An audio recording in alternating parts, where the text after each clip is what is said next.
India TV YouTube channel को subscribe करें और बेल आइकन दबाएं। इस वक्त की बड़ी खबर, तालिबान ने अमेरिका को खुलेआम धमकी दी है। तालिबान ने अमेरिका को 31 अगस्त तक अफगानिस्तान छोड़ देने का अल्टीमेटम दिया है। तालिबान के प्रवक्ता सुहेल शाहीन ने कहा है कि 31 अगस्त अफगानिस्तान में अमेरिका के लिए रेड लाइन है। अगर उससे पहले अमेरिका यहां से नहीं गया तो वो जवाबी कार्रवाई करेगा।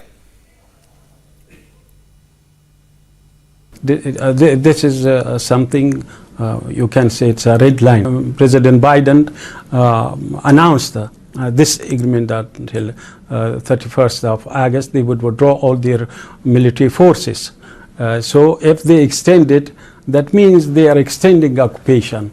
While there is no need for that, I think it will deteriorate the relation, that will create mistrust between us. If they are intent on continuing the occupation, so it will provoke a reaction. इस पर बात करने के लिए हमारे साथ मनीष प्रसाद भी जुड़ गए हैं।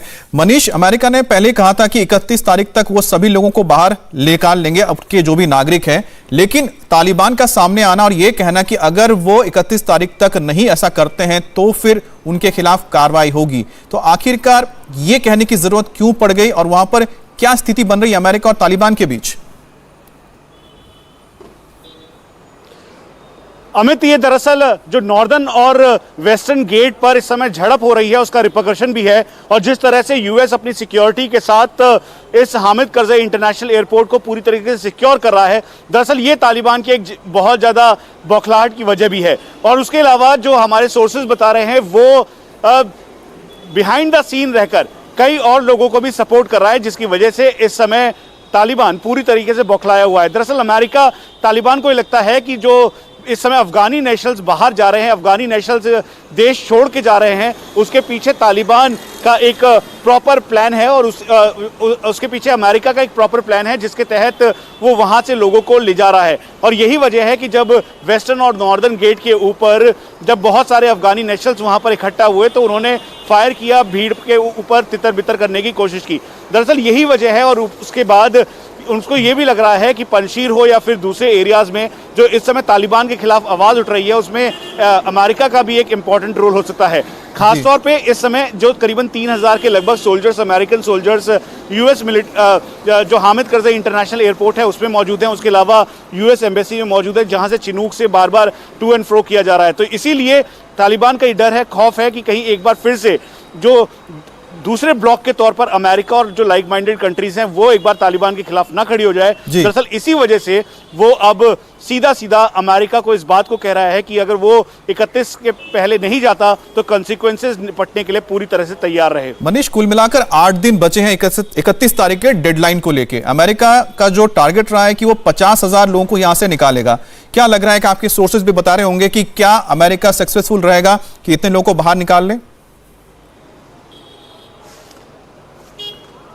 अमित, सबसे पहले स्ट्रेटेजिकली आप ये समझिए कि हामिद करज़ई इंटरनेशनल एयरपोर्ट की पूरी बफरिंग लाइव इस समय तालिबान कर रहा है। यानी तालिबान को ये पता है कि कौन सा एयरक्राफ्ट, चाहे वो मिलिट्री एयरक्राफ्ट हो या फिर सिविल एयरक्राफ्ट, वो हामिद करज़ई इंटरनेशनल एयरपोर्ट पे लैंड कर रहा है और एयर स्पेस के साथ साथ एयर रडार को मॉनिटर कर रहे हैं। और जब अमेरिका ने कहा कि 50,000 से ज़्यादा नागरिकों को जो कि अफगानिस्तान के हैं उनको निकालेगा, तो वहीं से बस बौखलाहट शुरू हुई, क्योंकि इस समय तालिबान अपने आप को लेजिटिमाइज करने के साथ साथ एक नए तालिबान 2.0 के तौर पर अपने आप को सामने रख रहा है। लेकिन ऐसे में अमेरिका का ये कहना, अमेरिका उसके सामने सबसे बड़ा रोड़ा था, इसी वजह से अब ये प्रेशर टैक्टिक्स का इस्तेमाल कर रहा है। और खासतौर पर जब अमेरिका के ग्लोब मास्टर्स और हरकुलिस वहां पर लैंड किए, उसके अलावा जो सिविल एयरक्राफ्ट टर्की, जर्मनी और बाकी कंट्रीज के जब लैंड कर रहे थे, जिस तरह से आप बता रहे हैं कि जो बौखलाहट है वो बहुत ज्यादा बढ़ती जा रही तालिबान के अंदर, और साथ ही साथ अमेरिका ने भी इसको एस्टिमेट कर लिया, आकलन कर लिया है। और यही वजह है कि जो ये अल्टीमेटम आए उससे पहले अमेरिका की ओर से जो प्राइवेट एयरलाइंस है उनके साथ टाई अप किया जा चुका है, ताकि उनके पास से करीब 20 से 36 जो प्लेन्स है वो लिए जा रहे हैं, ताकि लोगों को यहां से ले जा, काबुल से दोहा ले जाया जाएगा, फिर दोहा से आगे भेजा जाएगा। वक्त हो गया एक ब्रेक का, और ब्रेक के बाद देखिए दिन भर की 50 खबरें सुपर 50 में। नमस्ते, मैं हूं मीनाक्षी जोशी। वीडियो और खबरों से अपडेट रहने के लिए India TV YouTube channel subscribe करें, बेल आइकन दबाना ना भूलें। जुड़े रहें इंडिया टीवी के साथ।